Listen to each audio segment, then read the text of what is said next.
Meu nome é Gabriel Eleutério. Hoje eu vou defender a minha candidatura para diretor financeiro do ADM Fin.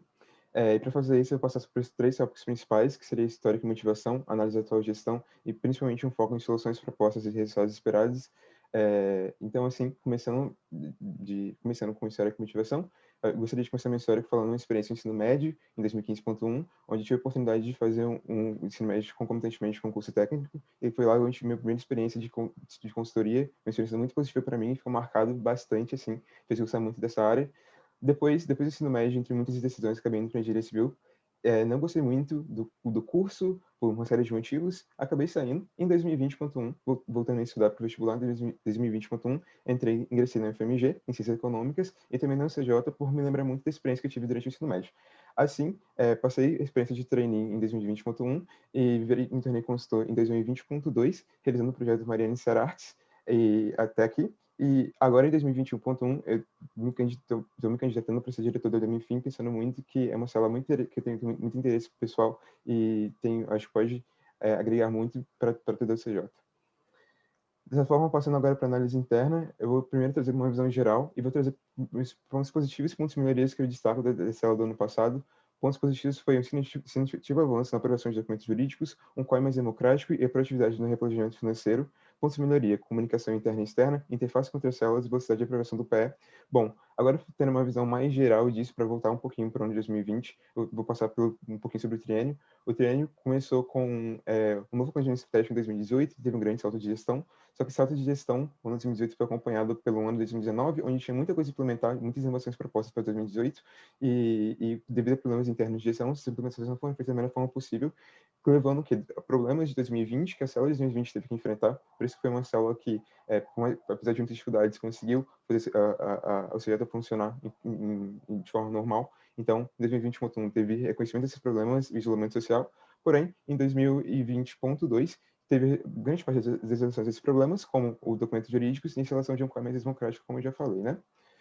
Agora eu vou falar um pouquinho sobre os indicadores. Indicadores eu vou apresentar todos, mas eu falo especificamente de 4, que são, o primeiro, estabilidade financeira. O tipo de estabilidade financeira a gente pode ver que não teve um resultado tão positivo assim, mas eu acredito que isso aconteceu por uma métrica não sendo adequada, sendo muito vulnerável a sazonalidades. Documentos jurídicos, um documento que não bateu por erro interno no decorrer do ano passado, muito por erro interno na sala de 2019 e todo o controle poder acontecer mais de forma externa da empresa, de forma interna.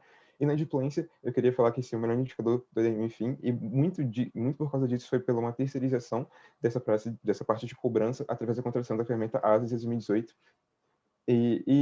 Dando um destaque também para o indicador de eficiência do planejamento financeiro, é o terceiro tópico. Esse é um indicador que performa muito mal. Eu atribuo isso também acho que a métrica não é feita da forma ideal e acho que a verba de capacitação tem grande influência no resultado desses indicadores. Bom, passando agora para as soluções propostas, acho que acredito que existe uma grande tendência do ADM Fin de terceirizar e ter modificações de cargos. Isso acontece porque o ADM Fin teve experiências muito positivas com terceirização. Tanto o AS, o exemplo que eu acabei de dar no indicador de inadimplência, e também, por exemplo, a Ejude e agora a Conte, que foi contratada mais recentemente. Tendo em vista esse ponto, e o ponto que o ADM-FIM é conhecidamente como célula operacional, é somente o poder da terceirização das funções mais operacionais e deixar o ADM-FIM responsável por mais pelas regiões estratégicas. E esse é um processo de longo prazo, que provavelmente vai ocorrer no decorrer de todo semestre, de todo ano, como, por exemplo, atribuindo mais funções, por exemplo, para a Ejude e para a Conte, ou até mesmo contratando novos serviços para ADM-FIM terceirizados. Dessa forma, vai ter modificações nos cargos tanto do diretor quanto do gerente financeiro, que eu acho que a gente vai ter uma noção melhor de quais serão essas modificações e essas mudanças nos cargos conforme os processos vão se desenvolvendo. Dito isso, gostaria de passar agora para um próximo tópico, que seria de uma solução proposta, que seria interface e comunicação. Acho que são dois pontos essenciais para o DMFIM. Foi dois pontos que eu acho que eu vejo enxergo muito potencial de melhoria. Sendo assim, gostaria de focar primeiro na interface e dizer que a interface com os recursos humanos eu acho que poderia ser utilizada mais estrategicamente através de reunião quinzenal sobre a utilização de Java de capacitação e um processo para inserir o ADMFIM mais no marketing, aumentando a comunicação com a empresa. A interface também continua com a planilha ADMFIM RH, e-mails mensais sobre a Java de capacitação voltados para informar principalmente de RHs e pontos de contato sobre demanda. Continuando em relação a projetos, acho que tem que ter um alinhamento sobre curso direto, não precisa ser uma coisa muito estruturada, mas acho que uma reunião resolveria bastante esse problema, e meios mensais com informações e sugestões de especificação e pontos de contato também sobre demanda. Passando por último, pelo marketing, alinhamento em relação aos dados entre CPA e COI, uma coisa muito simples de se fazer, mas que não foi feita no semestre passado e ocorreu muitos problemas entre essas duas iniciativas. Reunião mensal sobre análise dos custos de marketing e seus resultados esperados e pontos de contato sobre demanda. Legal. Passando agora pela comunicação, eu pensei em dividir isso internamente na CJ e também pela face FMG. Então, tendo, em relação ao CJ, maior participação no trainee, acho que o COI pode desempenhar um papel importante nisso, o envio de e-mails de interesse dos membros, evento de promoção da ADMFIM, muito semelhante à primavera de marketing realizada pelo UBEST no semestre passado, o comitê de investimento COI como o pior, como o principal meio de comunicação, e o dia do DMFIM seria um dia que o DMFIM separaria para explicar a todos os membros, aqueles que tiverem interesse, o funcionamento da célula, assim como os indicadores que são mais internos e mais difíceis de serem compreendidos. Então, acho que também a gente pode abrir eventos mais para face, como, por exemplo, o evento de promoção para DMFIM, esse também seria aberto ao CJ, também se fosse disponibilizado para face, acho que poderia ser uma coisa muito interessante, assim como apresentações do COI e aumentar a presença do DMFIM no site e no CJ através de documentos ricos ou postagens de Instagram. Assim, gostaria de passar para o Comitê de Investimentos. Acho que o Comitê de Investimento é uma grande parte do DMFIM, tem um papel essencial, muito, não só nos indicadores, mas também no fator comunicação. Já tiveram várias tentativas de estabelecimento de COI e nenhuma foi perene, e várias práticas foram ser observadas para tentar conseguir esse objetivo. Eu gostaria de destacar, entre essas práticas, o gerente financeiro ser como responsável, um processo de treinamento democrático onde todas as empresas podem participar, um processo de construção durante a execução muito semelhante ao que ocorreu no CPA, um contato com profissionais da área que já atuam no mercado, cursos destinados aos membros do COI, busca por uma comunicação e engajamento mais eficiente. E assim, eu gostaria de passar também por uma sequência de como isso aconteceria. Então, acho que a participação do COI no processo de trainee é muito importante, muito semelhante ao que aconteceu com o CPA, vai acontecer com o CPA nesse semestre. Treinamento disponível para todos os membros, depois vai ter uma prova de seleção. Aí sim, a gente ofereceu treinamento para todo mundo, e assim que os membros tiverem mais interesse em fazer essa prova de seleção, estudo de vários tipos de investimento, contato com profissionais de mercado financeiro e, por último, eventos de apresentação do COI para a gente ter uma experiência mais prática disso no decorrer do comitê. Bom, passando para demais focos de atuação, eu acho que tem vários pequenos focos de atuação que o ADMFIM tem que se atentar, e um deles, muito importante, é o planejamento financeiro. Eu acho que o planejamento financeiro, as atribuições do planejamento financeiro são maiores do que o ADMFIM tem condição de trabalhar, mas tem sim iniciativas e melhorias que podem ser feitas. Uma delas seria aumentar o contato do ADMFIM com o conselho e tentar antecipar o planejamento financeiro para algumas semanas antes do término de um semestre e não começar só no semestre seguinte. E assim, e também, eu acho que isso acompanha também com a realização de estudos dos principais pontos de gargalo que ocorreram nos últimos semestres. Assim, o objetivo seria finalizar o PF em 3 semanas de atividade. Um outro ponto de atuação, um outro foco de atuação seria documentos jurídicos. Documentos jurídicos têm vários problemas, principalmente porque isso, a gente fica muito na mão do cartório. Então, eu defendo a ideia de a gente atualizar um manual de documentos jurídicos para a gente estabelecer datas mais pontuais e novos pedidos, novas solicitações que os cartórios vêm fazendo, que se modificam muito, muito rapidamente, e também usar mais serviços da EJUD na elaboração dos documentos, pensando em usar mais terceirizados como uma forma de aumentar a participação de terceirizadas na parte mais operacional. Assim, seria mitigar a possibilidade de novos atrasos de aprovação dos documentos na gestão de 2021. Passando agora para controle patrimonial, a gente teria que... Eu vejo que a gente pode aproveitar mais controle patrimonial, melhorando a ferramenta de acompanhamento de recursos, também solicitando a devolução de recursos que são com membros que não são esses na empresa e facilitando a disponibilidade de recursos para membros da CJ e trainees, muito como, por exemplo, computadores para membros e livros para trainees no processo do programa trainee. Também, por último, o foco de atuação seria a verba de capacitação, seria informar melhor quanto à verba de capacitação aos membros, isso é uma coisa que o ADMFIM pode melhorar, também junto com a RH, incentivar iniciativas que motivem os membros a utilizarem a totalidade de suas verbas, e assim, o objetivo seria melhorar os recursos, a utilização dos recursos da empresa e os estados indicadores internos do DMFIM. Assim, com esses principais focos de atuação, Gabriel, eu seu tempo agradeço. acabou, eu acabei não te avisando. Desculpa aí, mas passou 15 segundos. Erro meu. Mas enfim, deu pra você terminar a sua sabatina, então sua apresentação, então foi tudo bem. Vamos passar então para as perguntas da diretoria. Deixa eu abrir aqui a do DMFIM.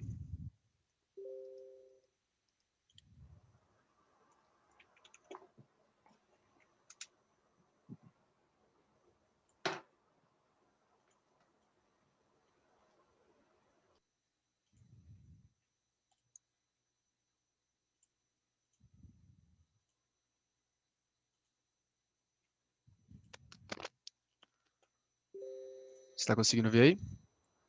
Uhum. Tranquilo. Então, Gabriel, são 30 segundos para você ler a pergunta e 2 minutos para responder. Algumas perguntas Perfeito. também vão ter mais de uma página e eu te aviso para você poder saber e passar de página, ok? Uhum. Então, começando pelas perguntas do Conselho Administrativo. Primeira pergunta do Conselho.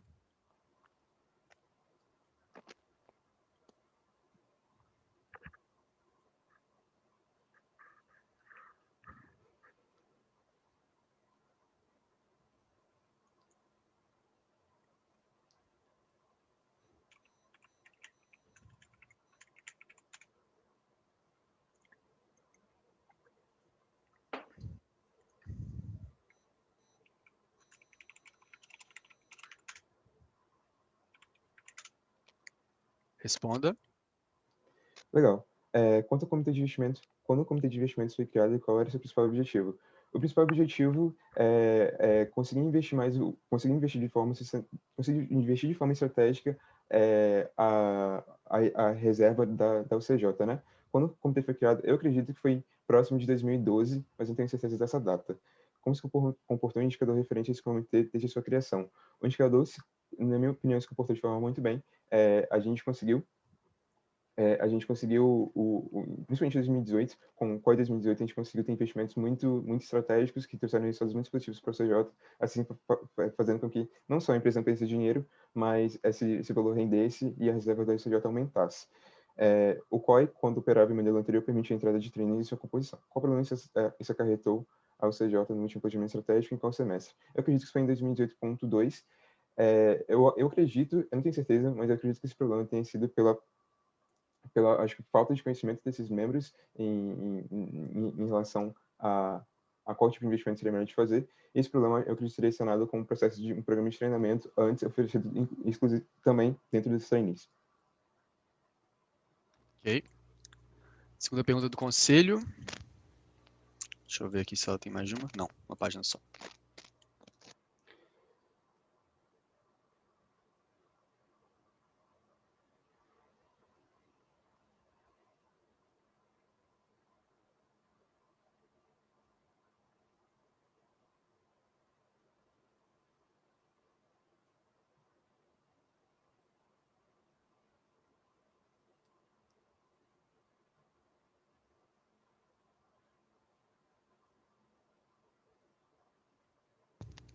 Responda.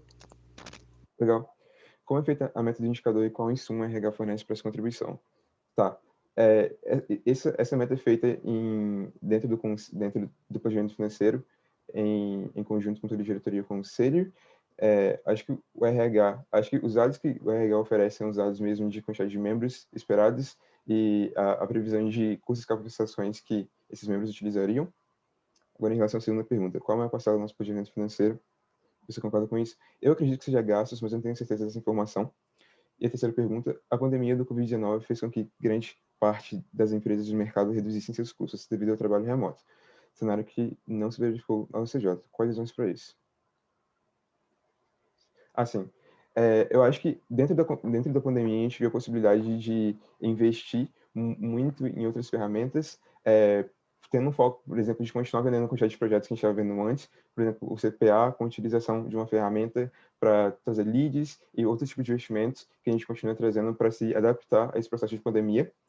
E acho que por isso, nesse processo de adaptação, a gente acabou gastando mais ou menos a quantidade que a gente gastava nos anos anteriores. Acho que respondendo a segunda pergunta que eu acabei não respondendo, se concorda com isso ou não, eu acho que pode ter uma tendência de a gente mudar de gastos para investimentos no decorrer do novo planejamento estratégico, e imagino que seja uma tendência do novo PE também.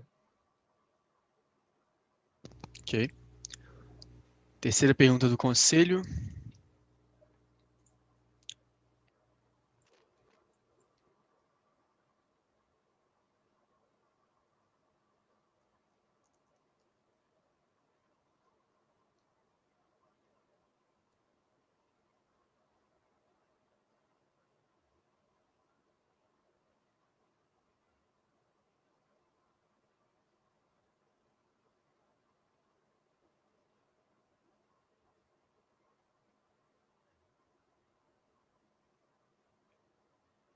Ok, já Responda. vou responder. Legal.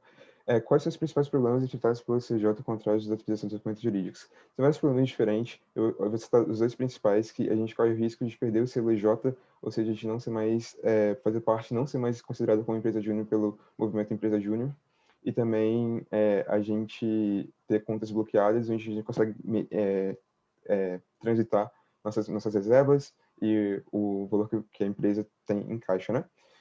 Dentre eles, qual causa o maior impacto em nossa operação? Tá, eu diria que em nossa operação especificamente seria o problema de bloqueio de contas, tanto do Banco do Brasil quanto do ASAS, como já vem acontecendo no começo desse semestre. E eu diria em operação em funcionar, seria esse problema, mas não descartaria o grande problema que seria a gente parar de ser reconhecido como uma EJ, né?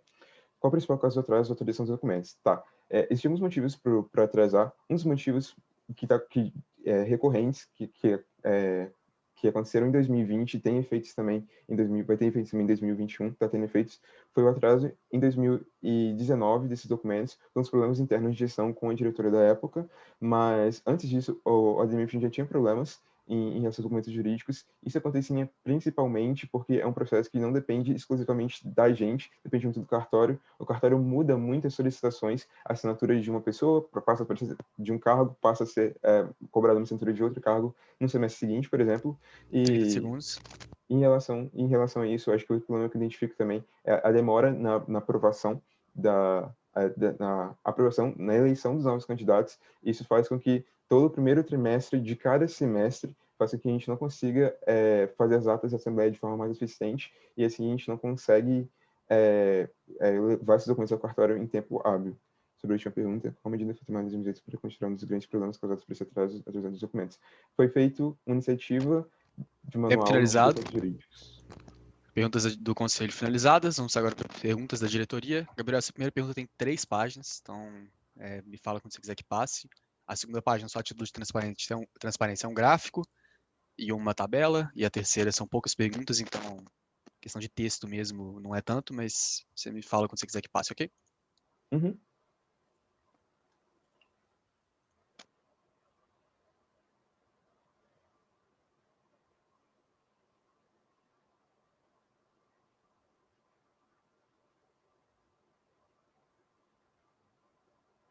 Pode passar.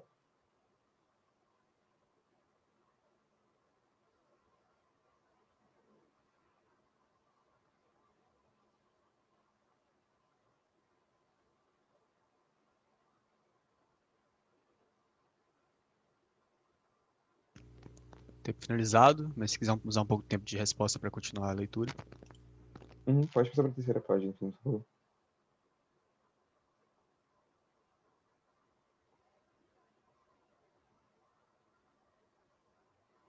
Quiser que eu volte para você responder. Pode voltar.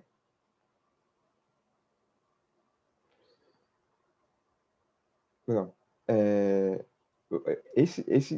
Eu acredito que essa meta desse indicador é calculada muito com um consenso entre diretores de projetos e diretores de enfim, e no que faz sentido para aquele momento, tanto que, por exemplo, no começo a gente pode ver no começo do ano, quando vem a pandemia, existe uma baixa desse preço no terceiro semestre de 2020, por causa dos efeitos da pandemia, né, quando a gente tem conhecimento disso, e é um possível cenário onde os nossos clientes não teriam condição de comprar projetos caros. Então, acho que esse estabelecimento é muito trimestral das metas da visão que o diretor de projetos e o diretor de enfim tem. Em períodos de má performance em 7 horas vendidas, o preço da hora na venda costuma ser flexibilizado. Explica os riscos de tal decisão para o CJ, propondo formas de mitigá-los. Tá. Tá, legal. Eu acho que isso tem riscos financeiros para o CJ, mas eu acredito que os riscos maiores sejam a gente ficar sem ter projetos para executar, os números ficarem desalocados. Então, eu entendo essa flexibilização, eu acho que é ruim para os indicadores da empresa, é ruim para o desempenho da enfim, mas diante de uma necessidade, como foi em 2020, existe a flexibilização 30 natural segundos. deve ser barrada pelos indicadores. Pode passar para a terceira, por favor.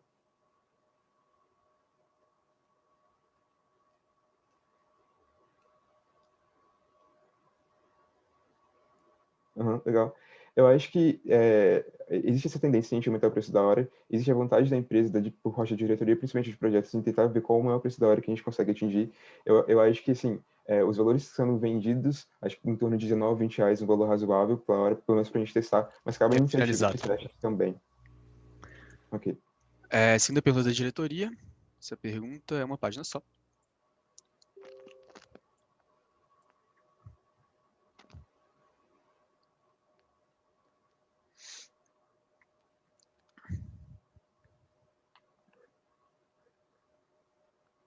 Legal. O indicador de rentabilidade ele é calculado conforme levando em consideração as horas que foram vendidas e as horas reais, sendo as horas reais levando em consideração principalmente atrasos em projetos, sobrealocações ou subalocações de projetos em si, não de consultores, e também leva em consideração a verba direta. Analise criticamente quanto a rentabilidade real indica o valor da nossa hora executada e se posicione quanto e como esse indicador deveria ser calculado.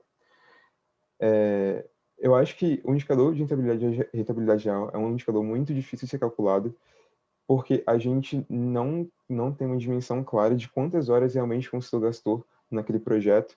Ele pode ter tido um período do projeto onde ele gastou poucas horas diárias trabalhando naquele projeto, e a gente considera a hora padrão da CJ. Então, assim, a gente não tem um estado muito real da rentabilidade desse consultor, da rentabilidade desse projeto. Eu acho que poderia ser calculado de uma forma mais eficiente, através realmente das horas que os consultores alegam terem gastado nesses projetos em determinado período, e assim, fazendo esse processo, a gente ter uma visão mais geral da rentabilidade desse indicador. Boa. Terceira pergunta da diretoria. Essas são 2 páginas.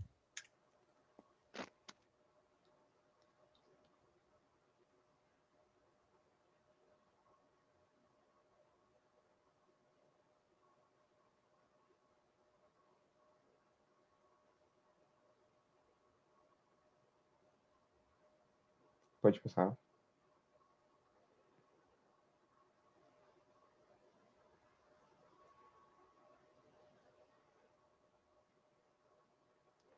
Legal. A gente conta com algumas terceirizações. Eu vou dizer aqui a ADAS, que é uma ferramenta, mas também considero como serviço de terceirização. A Ejude e atualmente a Conte. A gente também tem serviços de contabilidade, mas eu acho que essas 3 são as principais. Os processos são terceirizados. A gente tem a ajuda da Ejude nos processos jurídicos, ou seja, a gente tem a consultoria deles. Com o ASAS, a gente consegue fazer de forma muito mais otimizada a cobrança de inadimplência, com um envio de e-mail automático para nossos clientes quando ocorre atraso ou algo do tipo. E a Conte está vindo, e a Conte, acho que atualmente tem trabalhado muito em cima no pagamento de contas, e é um projeto que é um tipo de serviço que começou recentemente a trabalhar com o CJ, então a gente pode ser muito mais otimizados, até no cálculo de indicadores e coisas do tipo. Indo para a segunda pergunta, no contexto de terceirização, você classifica o papel de diretoria administrativa financeira como sendo estratégico, tático e operacional? Tá. Eu acho que o papel da MFIM, como até mostrei na apresentação, numa situação onde a gente quer terceirizar mais a célula, deve focar principalmente na parte na parte estratégica e tática. A parte tática seria de comunicação com serviços terceirizados, e estratégica de fazer análise, focar nos indicadores e nas interfaces com as outras células. Então, são os 2 principais pontos de atuação. Terceira pergunta, caso avalie o papel do financeiro como sendo estratégico, posicione-se sobre como esse trabalho pode agregar no dia a dia da empresa, pensando na tomada de decisão do core business e os objetivos traçados para a empresa no planejamento de 2021 a 2023. Legal. Eu acho que o papel estratégico da NMFIM pode ser alcançado... Finalizado. Vamos agora para as perguntas dos membros. Parar de compartilhar aqui.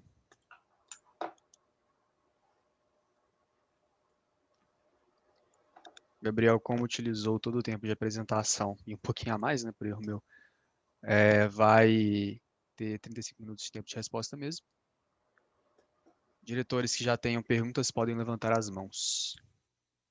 Peraí que eu compartilhei errado.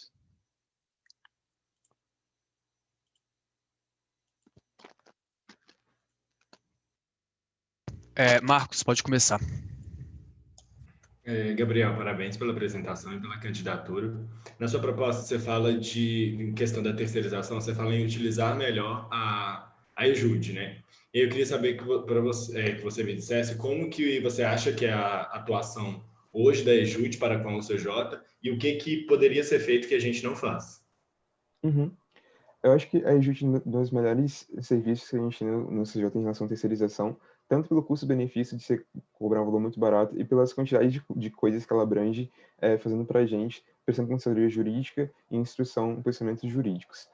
Eu acho que a Ejut pode estar mais presente, principalmente na formulação de documentos jurídicos, uma necessidade que a gente claramente, pelos indicadores, a gente vê que a gente tem problemas com isso, e eu acredito que eles tenham mais consciência e tenham mais conhecimento em relação às mudanças que acontecem no cartório.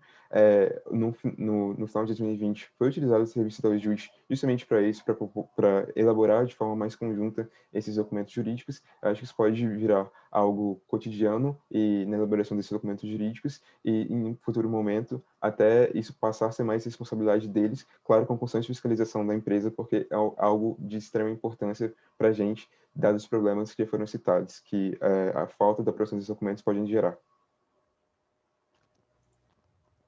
Quer continuar a pergunta, Marcos? Não. Ok. Gabriel, durante a pergunta do conselho lá, que pergunta qual que é 3 tipos de despesas que a gente tem, né, de gasto, enfim, que é mais participativo no PF, a resposta correta, na verdade, são as despesas.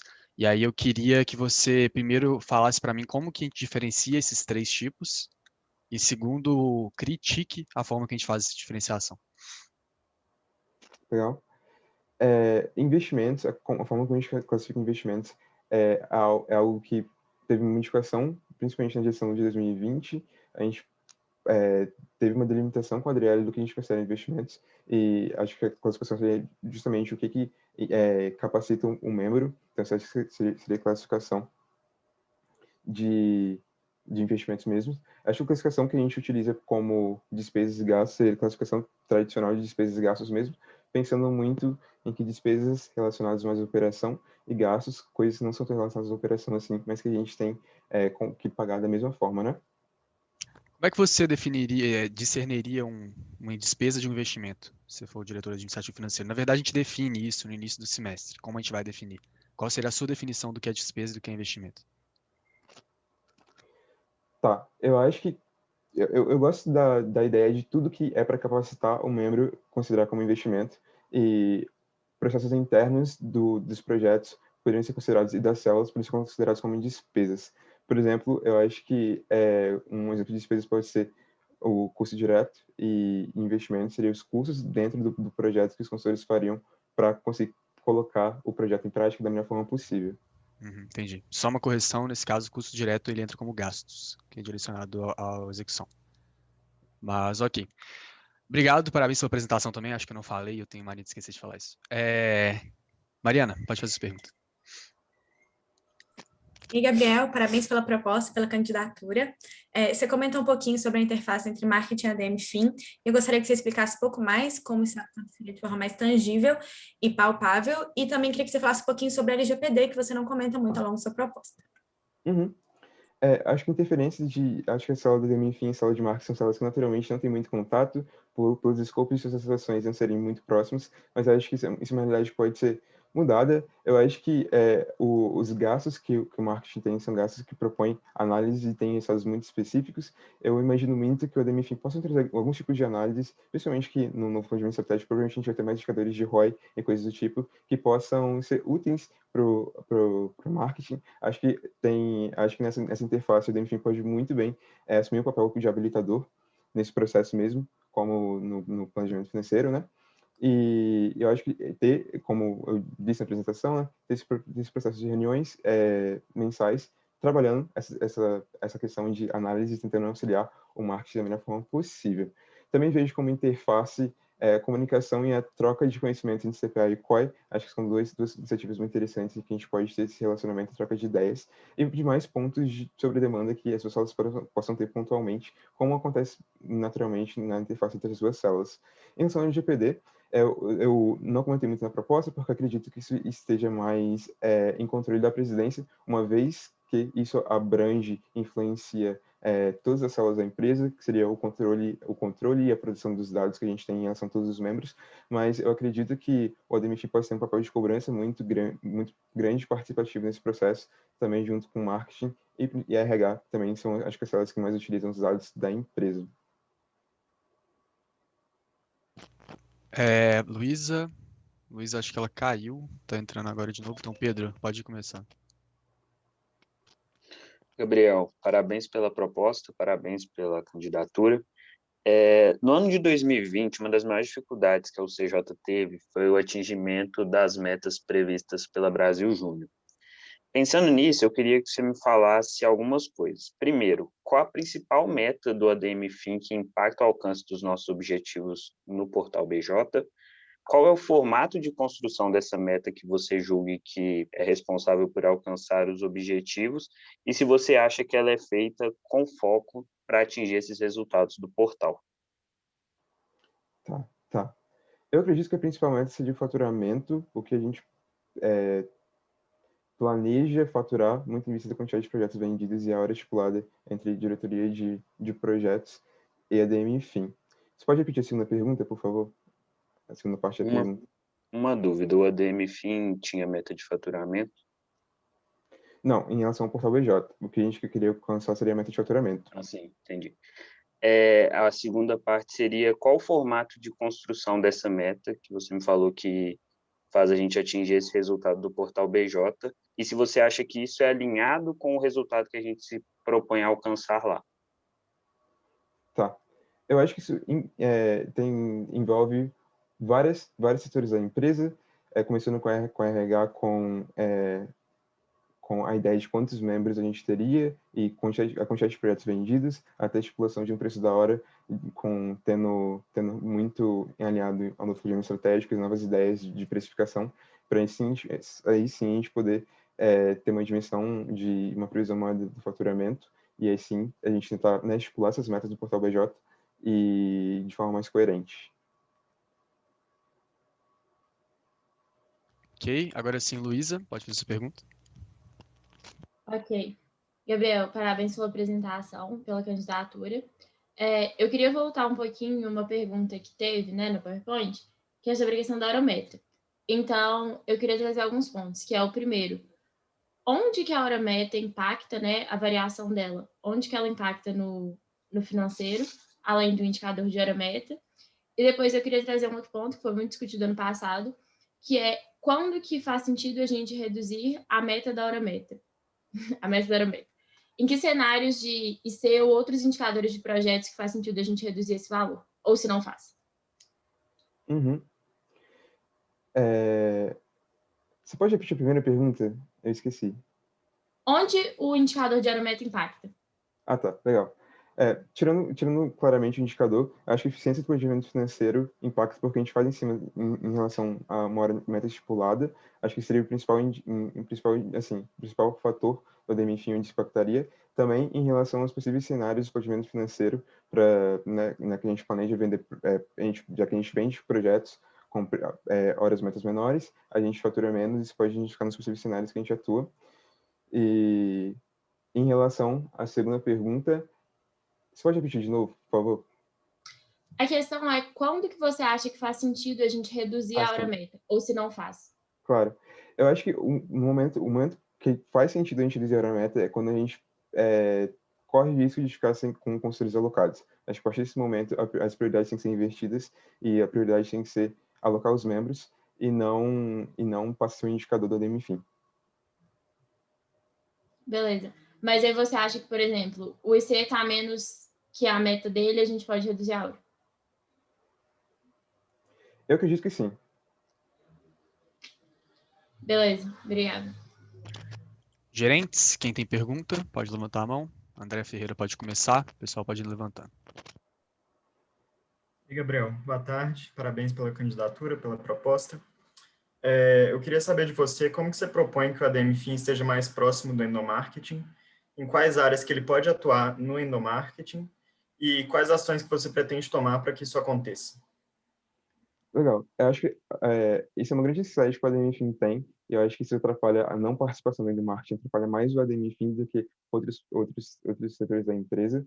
Então, pensando muito nisso, em tentar melhorar a interface com o RH, participar mais do marketing, eu tenho na apresentação, né, uma interface que seria essas reuniões quinzenais com projetos, com RH, pensando muito nesses dois fatores, em maneiras e formas de a gente incentivar definitivamente a questão da greve de capacitação e também trabalhar o endomarketing marketing também, enfim, de formas presentes. Eu acho que coisas simples poderiam ser colocadas em prática, como, por exemplo, alguns videozinhos que teve do CPA ou algumas postagens no Instagram, coisas desse tipo. O AD, enfim, pode ser mais presente. Acho que não teve no ano passado, isso foi um erro, acho que muito interno da célula, de não tentar se abrir para as interfaces de outras células da empresa.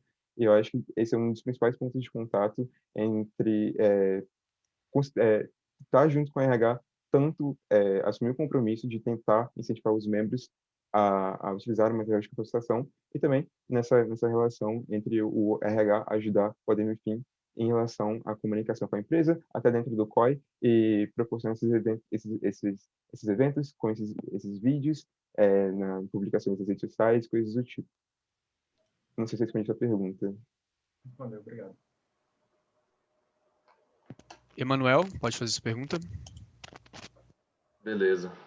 Parabéns, Gabriel, pela candidatura. Eu queria te perguntar para você ponderar criticamente sobre o seguinte fato.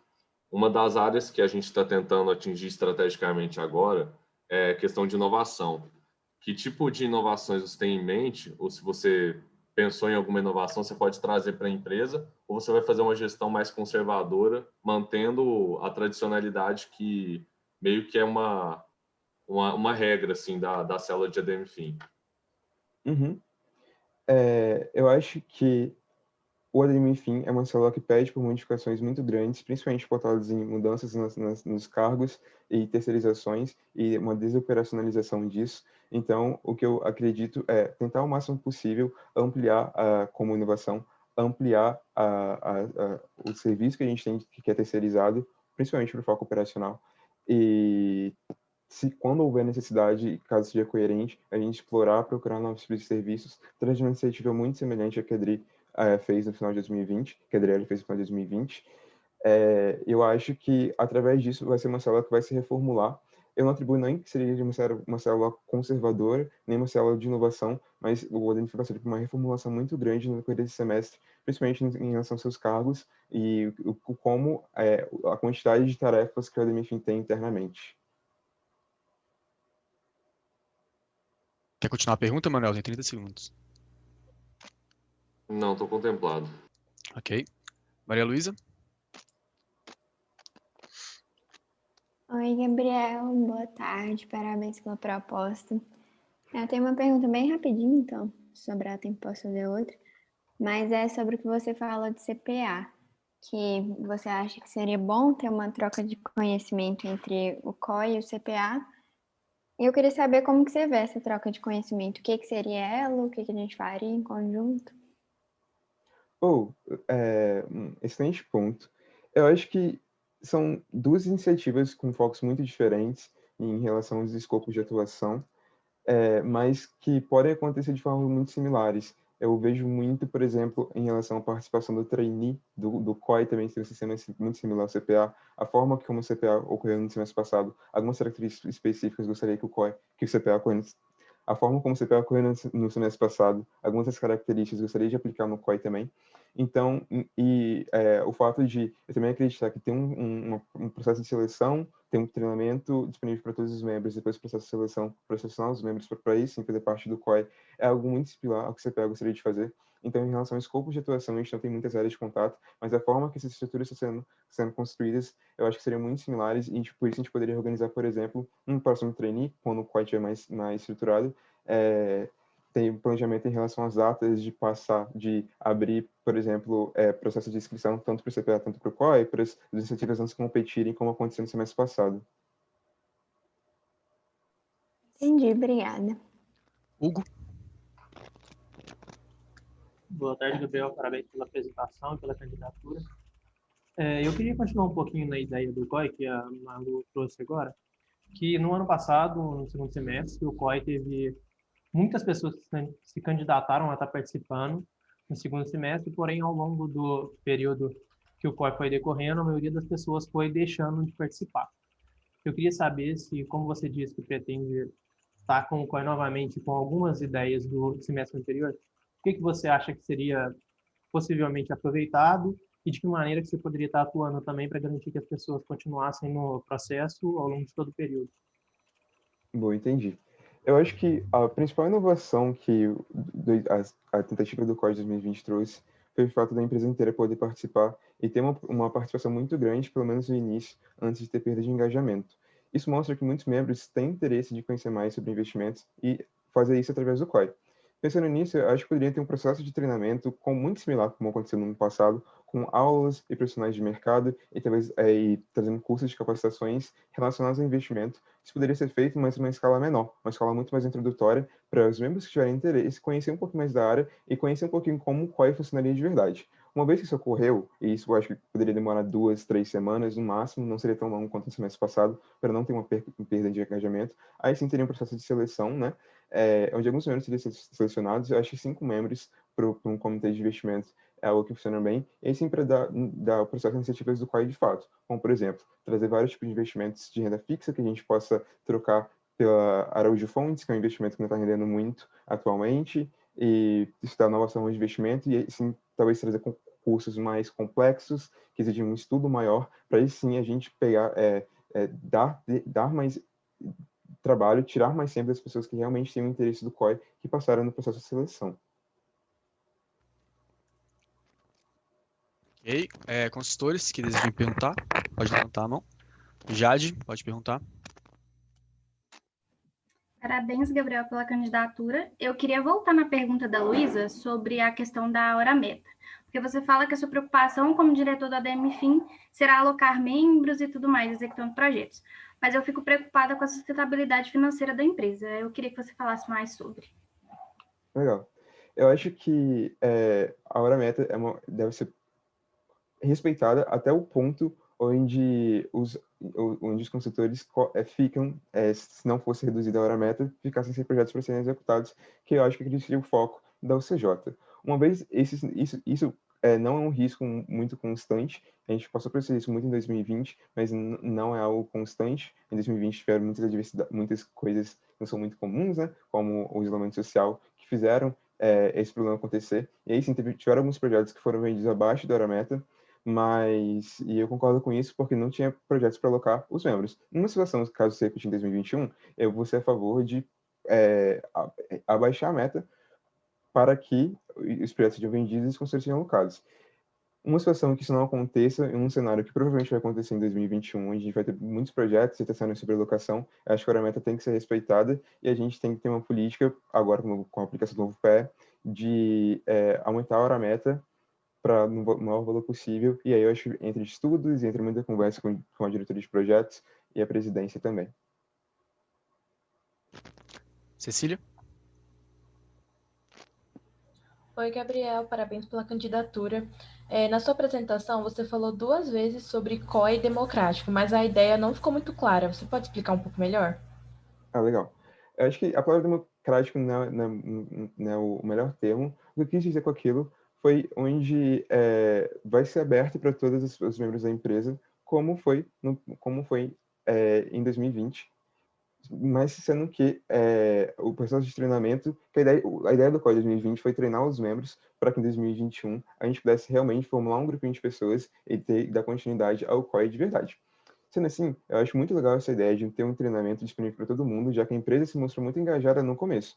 E eu acho que a gente pode repetir isso, tendo algumas modificações pontuais, principalmente reduzir o tempo que os membros teriam que despender para participar do COI, organizar isso melhor com o CPA para as iniciativas não se intervirem e tentar trazer um conteúdo mais condensado e um conteúdo mais básico para todo mundo que tiver interesse, ter um conhecimento básico sobre investimento e assim ver se tem interesse em participar do COI de fato. E se as pessoas tiverem interesse, acho que a célula, o ADM-FIM tem que prover todas as condições, como cursos e capacitações, para que esses membros possam capacitar, para aí sim fazer um processo de seleção e os membros que tiverem mais interesse aí sim participar. A ideia de estar disponível para todo mundo seria esse processo de treinamento que ocorreu no semestre passado, só que de maneira mais limitada e tentando ter mais engajamento e uma comunicação melhor durante todo o processo.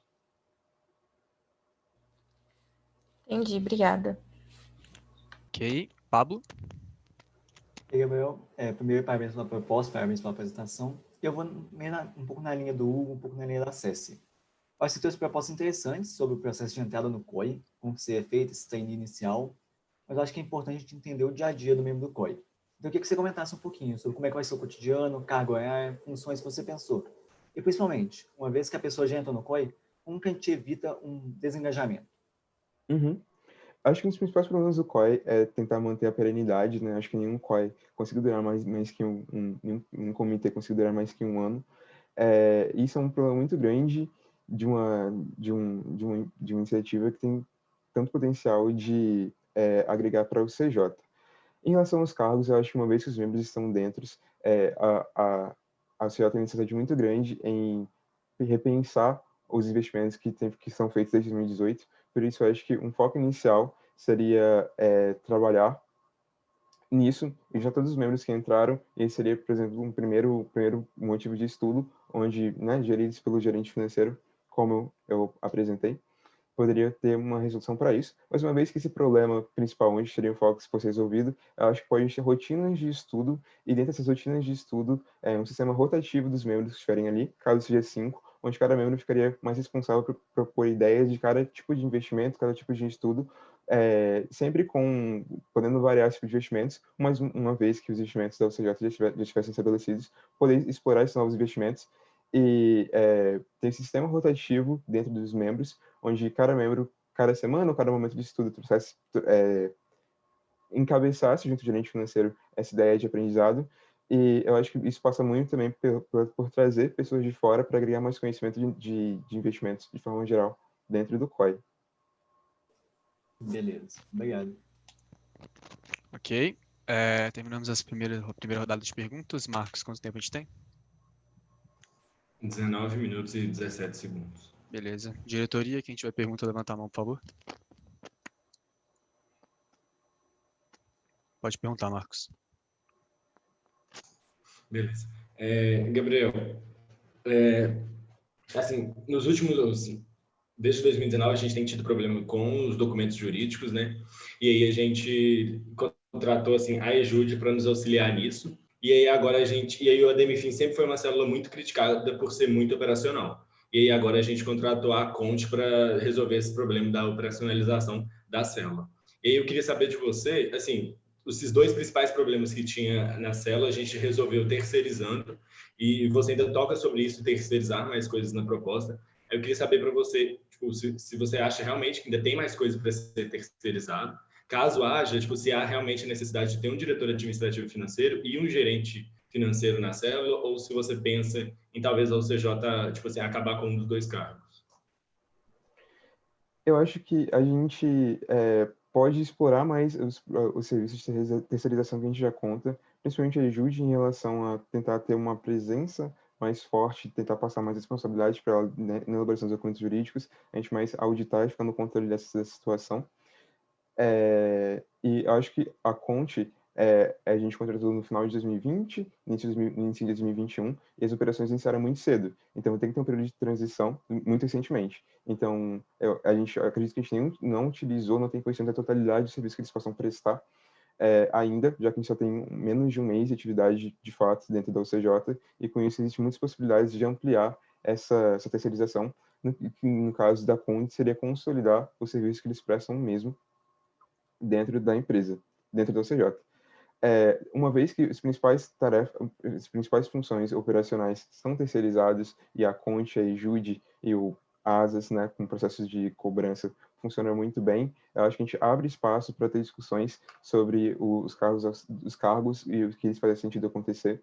Eu acho que tem que ter uma migração da sala de ADMFIN toda para um lado mais analítico, de propor análise, iniciativas de análise, de forma de trazer insumos importantes para o CJ e tentar pautar as interfaces nisso, e de acordo com como isso vai acontecendo, eu acho que a gente vai ter mais conhecimento sobre a condição de tirar um cargo da UCJ conforme esse semestre. Tempo finalizado. Gabriel, a gente, de certa forma, não tem uma transparência muito grande no ADMFIN. Posso exemplificar isso falando que tem R$3.000 da UCJ sacado na minha casa, ninguém sabe disso, fora conselheiros administrativos, que inclusive não me cobram sobre como eu vou gastar esse dinheiro. E se eu, tipo, tivesse uma má índole, poderia embolsar esse dinheiro que provavelmente seria descoberto daqui a 6 meses, 7 meses, porque ninguém realmente valida a nossa entrada e saída de caixa. Quanto a isso, eu queria que você avaliasse realmente a nossa transparência e o que você pretende fazer na sua gestão para fazer os membros, e todo mundo, no caso, até a própria diretoria, terem mais consciência da disponibilidade dos gastos da empresa e poderem acompanhar essa reserva de forma mais próxima, para a gente até ter mais noção financeira. Entendi, legal. Eu acho que a questão da transparência, principalmente com consultores e membros em geral, eu acho que a gente pode dar repasses melhores, com mais informações, repasses mensais, para as pessoas que tiverem interesse ter essas informações.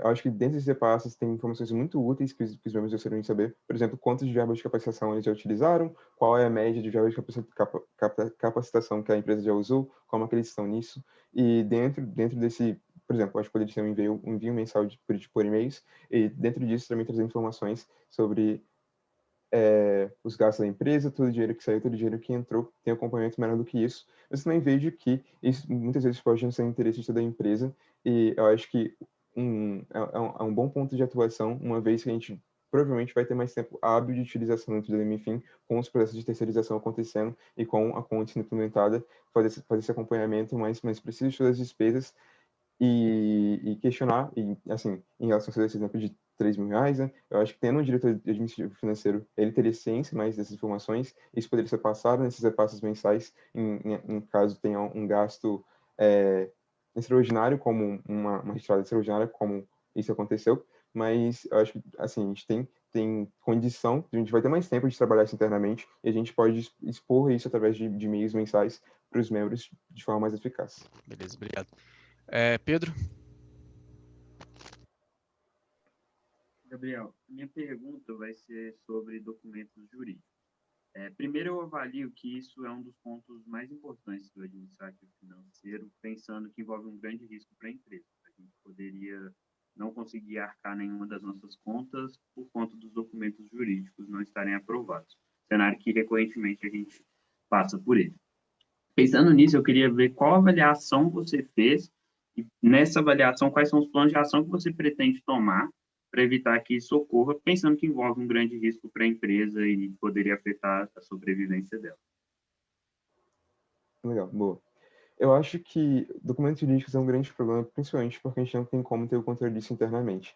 A gente depende muito da aprovação dos cartórios, e as atas muitas vezes não coincidem com as atas de requerimento do CLJ, e muitas vezes existem mudanças de requerimentos do cartório, mas a gente pode melhorar, sim, os nossos processos e tentar agilizar o processo, principalmente focando acho que alguns pontos de atuações são interessantes. Acho que trazer a EJUD mais próximo disso, o mais próximo possível, pode ser um ponto de melhoria significativo, mas a gente pode também tentar agilizar a aprovação dos documentos jurídicos, tentando agilizar o processo de pautas em processos de eleição, ou, por exemplo, caso tenha mais candidatos que se candidataram, fazer os possíveis documentos com o nome e algumas informações desses candidatos para já realizar o processo, para assim que sair o resultado da aprovação da candidatura de um candidato específico, já ter os documentos todos elaborados. Esse é um problema que acontece muito porque a gente pode perceber isso porque o primeiro trimestre de todo o semestre, logo após a eleição, é um trimestre que a gente não consegue ter todos os documentos jurídicos regularizados, muito porque as eleições demoram e a elaboração do documento só depois dessas eleições é um problema. Acho que a gente pode antecipar isso para ganhar mais esse tempinho extra e trazer a EJUD mais para próximo. Acho que são as iniciativas mais palpáveis que a gente pode ter contra a regularização desses documentos jurídicos. Mariana? Gabriel, você propôs para a gente algumas soluções, eu queria saber qual seria a sua priorização delas, as primeiras que você colocar em prática, que são mais importantes, e também se você pretende mudar alguma coisa no cargo do seu gerente, considerando essas terceirizações todas e o seu contato como uma liderança. Entendi. Bom, começando de trás para frente, primeiro em relação ao contato com o gerente, eu acho que as informações vão ser de forma natural, mas vai ter algumas mudanças pontuais, principalmente quando a partir do momento que a gente começar a executar o COI, o gerente financeiro seria responsável. Eu acho que isso é uma ótima forma de trazer mais autonomia para o cargo, e eu acho que uma vez que isso aconteceu e as terceirizações, principalmente com a conta estiver mais estabilizado, acho que as funções do gerente financeiro vão passar muito em ter interfaces com principalmente os membros, pensando em verbas de capacitação, problemas de pagamento, em planos de pagamento de curso ou coisas do tipo, e a interface com as terceirizadas. Então, lidar com, por exemplo, a Conde, com a Ejude, acho que seriam funções interessantes para o cargo de gerente financeiro, pensando muito que ele teria ter uma autonomia maior, principalmente durante o COI. E qual foi a primeira pergunta mesmo? Sobre priorização, né? Entendi. Eu acho que tem algumas necessidades específicas que a gente precisa resolver no DMFIM. Uma delas, documentos jurídicos. Eu acho que outra necessidade, apesar de não ter citado, por não entender que isso pertence a um escopo só da DMFIM, acho que a LGPD é uma necessidade muito grande de atuação, e a gente utilizar a Conte da melhor forma possível, Então, acho que seriam esses 3 pontos, mas eu colocaria o COI como um 4º ponto, para depois dessas 3 priorizações ser feito logo em seguida.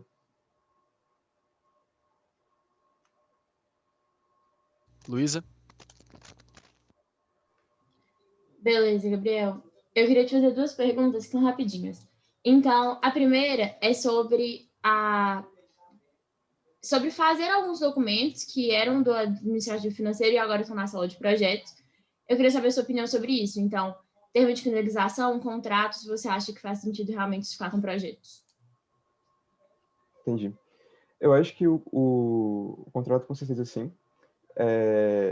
Acho que a CJ não tem uma estrutura tão grande assim para a gente precisar compartimentar cada setor, cada funções dessa forma. Já tivemos muitos problemas em relação, nas gestões anteriores, em relação ao contrato funcionando como uma interface, né, entre projetos e a DMFIM. Acho que ficar com projetos só tem como a CJ ganha muito em agilidade, ganha em ter menos erros na execução do projeto. Acho que o projeto é muito mais próximo do cliente para elaborar esses documentos. E uma vez isso acontecendo, acho que uma vez esse processo consolidado de confecção desses documentos por projetos, eu acho que deveria ser responsabilidade de projetos mesmo. Beleza. E a segunda pergunta é sobre os recursos da UCJ, que eu, por exemplo, tenho um livro da UCJ em casa e eu acho que ninguém sabe disso. Como você acha que esse controle pode ser melhor feito, principalmente nesse período de quarentena? Boa. Eu acho que o controle é feito hoje através de um pipe que não é muito funcional. Ele tem alguns problemas muito em relação a isso. A gente não tem como saber a gente não tem nenhum tipo de aviso, conforme tem um atraso muito grande de empréstimo desse livro ou desse notebook ou algo do tipo que a CJ fez. Tanto a prova disso que tem muito sempre CJ que tem coisas da CJ, hoje a gente não tem muito conhecimento sobre isso. Acho que uma mudança de ferramenta, uma postura maior de fiscalização são as soluções para esse problema. Tempo finalizado. Gerentes e aí consultores também já podem levantar a mão. E aí eu faço na ordem aqui.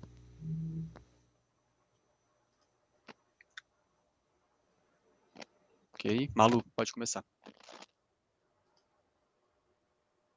Gabriel, uma coisa que você comentou muito durante a elaboração da sua proposta foi sobre a reserva, perguntou a opinião da gente sobre a reserva que a UCJ tem, que é de um montante bem grande, considerado exagerado por alguns, mas eu não entendi muito bem a sua opinião sobre o que seria feito com isso, sabe? Sei que você teve muitas discussões e eu queria saber se você chegou a alguma conclusão. Entendi. Eu acho que a nossa reserva eu acho que o principal insumo que eu tirei dessas discussões e tentar entender o indicador da melhor forma possível é que nossa reserva, eu acredito que seja suficiente no momento, assim. E, de forma geral, a gente tem um grande problema com o indicador, porque o indicador puxa nossa reserva muito para cima, porque ele sofre muito com sazonalidades. Então, um dos principais insumos seria a mudança da forma como esse indicador é calculado. Mas eu concordo que assim, a forma como o indicador é calculado atualmente, fazendo com que, por exemplo, no semestre anterior a gente precisasse mais de R$500 mil de reserva para o indicador bater, não faz muito sentido, não é muito coerente. Mas acho que mudando essa métrica faz sentido o valor de reserva.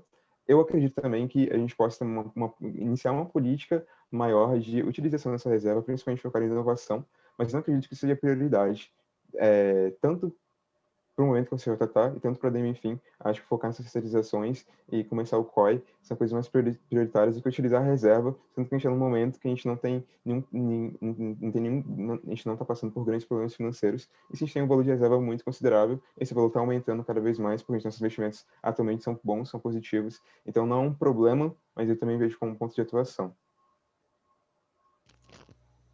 Emanuel, tá com a mão levantada, você vai fazer pergunta? Ou tu foi contemplado? Não, é a mesma pergunta da Malu, já foi respondido. Ok, então nesse caso, Juan. Boa tarde, Gabriel. Gostaria de parabenizá-lo pela proposta. Voltando na pergunta da Luísa, e você mencionou que o pipe é pouco funcional e etc., eu gostaria de perguntar se você tem alguma sugestão de outra ferramenta ou se você vê que faz sentido uma reformulação desse pipe. Eu pensei bastante sobre isso, em que ferramentas poderiam ser elaboradas. Eu não tinha uma conclusão. Eu acho que eu não tenho conhecimento tão grande assim sobre a ferramenta do Pipe. Eu acho que vai ser um dos principais tarefas que eu vou ter que fazer caso eu assuma um cargo, é conhecer mais a ferramenta e ver as possibilidades de utilizar isso da melhor forma possível. Mas eu acho que, assim, ter uma iniciativa para isso, eu vejo muita importância, vejo muito peso, eu acho uma coisa que precisa. Eu acho que a gente está contra o novo PE, pensando em realizar um controle patrimonial, que é uma das funções da DMFIM, segundo o novo PE. A gente não está fazendo isso da melhor forma possível, e é um dos 3 pilares da DMFIM, que é uma coisa muito importante para que seja cumprida. Então, eu vejo muito engajamento, eu tenho em mente nenhuma ferramenta, nenhuma mudança prática para fazer agora, mas é algo que eu quero me dedicar muito no futuro para que seja feito da melhor forma possível. Mas também o acompanhamento dessa ferramenta eu acho importante, eu acho que é uma coisa que não era feita tão pontualmente no semestre anterior.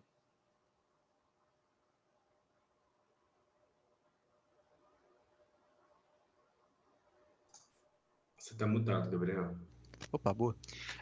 Consultores que querem fazer pergunta podem levantar a mão de novo, e Cecília, você já está com a mão levantada, pode fazer. Gabriel, eu tenho 2 perguntas para você. A primeira é sobre o COI. Levando em consideração que o COI é um ponto de contato com outros stakeholders que a gente tem, como é que você vai fazer para manter uma boa relação com esses outros stakeholders? Pensando que durante o COI que a gente teve semestre passado, alguns membros saíram e isso pode pegar mal assim, para o stakeholder. E isso pode ser que aconteça no novo modelo, porque querendo ou não,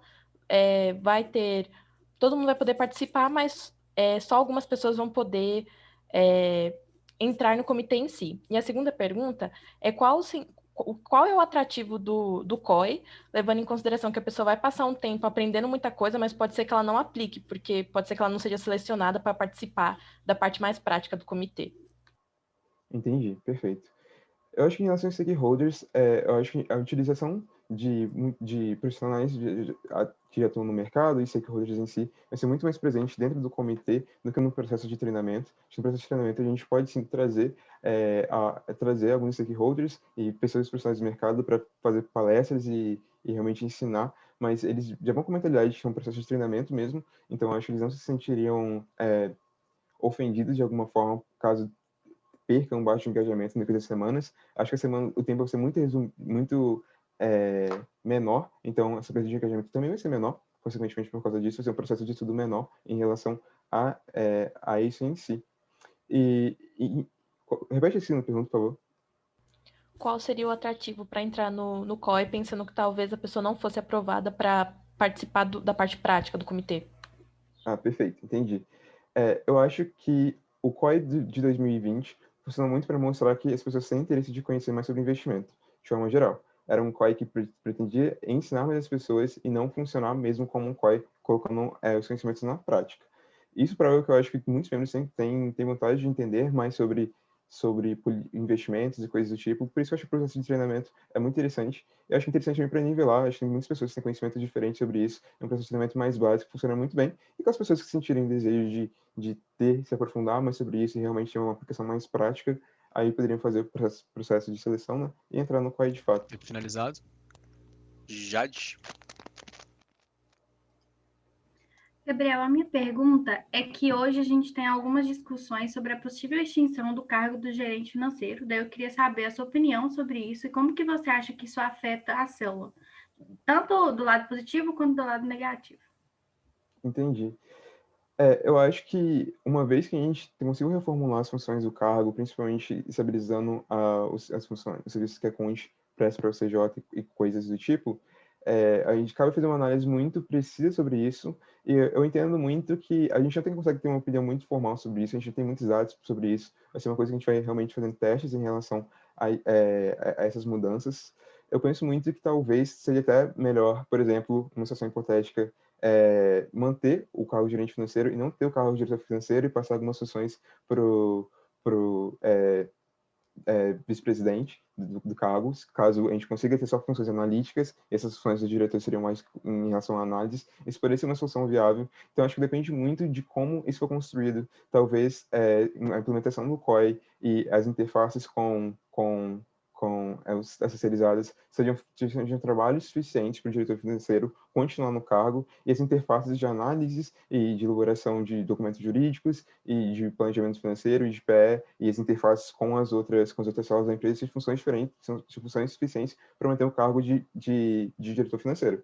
Acho que isso vai depender muito de como as terceirizadas vão, no caso de gerente financeiro, como vai ser a qualidade dos serviços das terceirizadas e como a gente vai conseguir fazer essas interações e as pontes entre a terceirizada e o CJ. Mas eu acho que isso cabe muito uma análise melhor sobre isso no decorrer do processo que vai acontecendo. Mas não, assim, eu vejo a possibilidade de que não tenhamos cargo de gerente financeiro, como também não temos cargo de diretor financeiro. Finalizado. Marcos, quanto tempo? 6 minutos e 15 segundos. Quem tem pergunta, diretoria? Ok, eu tenho. Tá. Gabriel, hoje, né, o controle de patrimônio é feito através daquele pipe. A Luísa comentou que ela tem um livro, a gente tem vários membros com computadores, o Michel tem um livro também, enfim, a gente tá... Eu peguei um livro outro dia com o Gabriel Aquino também, que eu fui na casa dele buscar. Eu queria que você me falasse quais alterações a gente tem que fazer para poder controlar direito os patrimônios, porque você disse que a gente faz por um pipe, sim, e eu quero que você pegue seu tempo aí para poder me estruturar qual seria o modelo que você pensou para poder fazer esse controle de patrimônios atualmente. Claro. Eu acho que a gente tem que trabalhar com datas muito estabelecidas, no qual esses membros vão ficar com esses bens que são da OCJ, e estabelecendo essas metas, iniciar um processo de cobrança desses materiais. Claro que a gente tem que ter viabilidade, por exemplo, em cenário de pandemia, né? Ninguém deveria sair para entregar isso e tudo mais, mas eu acho que a gente entende isso. Mas, tirando isso, eu acho que tem um processo de cobrança. Existem algumas formas que a gente pode cobrar isso de uma forma mais efetiva, principalmente para membros, focando principalmente em relações de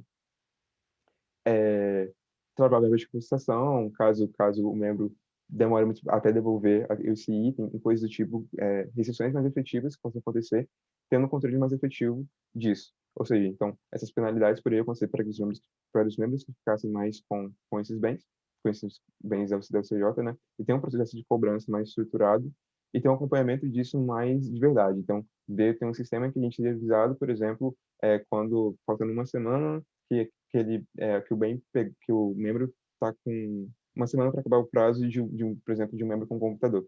A gente enviar um e-mail para esse membro avisando para ele retornar, e caso não retorne, a gente entra com algumas medidas e, como eu sugeri, por exemplo, restringir a utilização da verba de capacitação.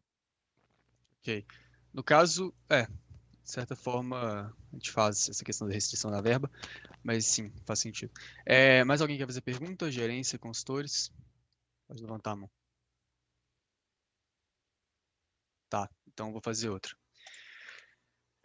Recentemente, Gabriel, a gente ficou sem acesso ao ASAS, né? Você ficou sabendo, a gente transferiu R$58 mil para o PagSeguro, tem lá R$58 mil na conta do PagSeguro agora, isso foi a nossa primeira saída para conseguir ter liquidez. E aí eu queria que você trouxesse uma análise de liquidez no CJ, as causas disso, como fazer para evitar, e caso você passasse por isso, qual que seria a sua saída para poder ter liquidez e pagar as contas? Tá. Esse é um problema que a gente enfrenta há muito tempo na CJ, principalmente porque a gente enfrenta muito problema com documentos jurídicos e a não aprovação deles especificamente. Assim, essas contas estão bloqueadas e a gente perde uma liquidez muito grande em relação a isso. Eu acho que o valor que a gente tem da OCJ disponível, tendo uma liquidez alta, é suficiente para suprir as operações. Então, não vejo problema a gente ter um valor investido, tanto que nos nossos investimentos tem uma liquidez muito alta também, né? Mas eu acho que a única solução viável para isso é realmente procurar novas ferramentas, caso isso aconteça, caso, por exemplo, o PagSeguro passe a nos bloquear também, procurar novas ferramentas, a gente possa retirar esse dinheiro, retirar a quantia e passar para os ferramentas que nos aceitem. Mas é um problema que eu acho que a raiz dele vai muito mais para documentos jurídicos do que um problema em si, mas é algo que a gente constantemente enfrenta no nosso CJ de fato. Eu acho que a única solução é a gente procurar novas ferramentas que aceitem Só complementando. A gente não tem como transferir o dinheiro do PagSeguro. Ela é a última saída, porque ele é um banco, teoricamente. Então, se ele nos bloquear, a gente não consegue enviar para outro lugar. E aí eu queria saber, eu sei que a causa raiz é os documentos jurídicos, mas precisando de solucionar isso, como que você faria? Quais são as saídas? Quais são as válvulas de escape que a gente tem para poder ter liquidez no CJ? A gente tem outras formas de investimento que a gente pode recorrer para ver se a gente consegue sacar esse dinheiro. Eu não sei se todo o dinheiro da ASA foi retirado, mas, por exemplo, tem o dinheiro dos investimentos, a gente tem o dinheiro do Banco do Brasil, a gente pode... Juan, pode fazer essa pergunta. Gabriel, voltando na pergunta que o Gabriel te fez sobre patrimônios, você mencionou avisar quando estiver vencendo o prazo para devolver as coisas e tudo mais. Eu gostaria de que você aprofundasse um pouco mais nisso, onde você faria isso. E automatizar também. Eu acho que o local mais apropriado para avisar o membro e encaminhar essa solicitação seja por e-mail mesmo. Então, acho que uma semana seria um prazo suficiente. Eu não pensei muito sobre o assunto, mas eu acho que faz sentido ser algo próximo disso. E o envio dessa devolução, envio da solicitação dessa devolução, né? Eu acho que poderia ser feito dessa forma mesmo. Eu acho que padronizar isso vai depender muito da utilização de uma ferramenta específica, que eu não tenho conhecimento de qual seria agora, mas acho que caberia um estudo de procura para ver se a gente teria a possibilidade de fazer isso de forma automática, né? Boa, dá para fazer isso pelo Pipe, aí poderíamos reformular essa ferramenta. Muito bom. Não tinha pensado nisso. Emanuel? A minha pergunta vai ser mais um ponto crítico, porque você falou que a gente iria usar os stakeholders, né, no COI, diretamente no comitê e menos no processo de trainee.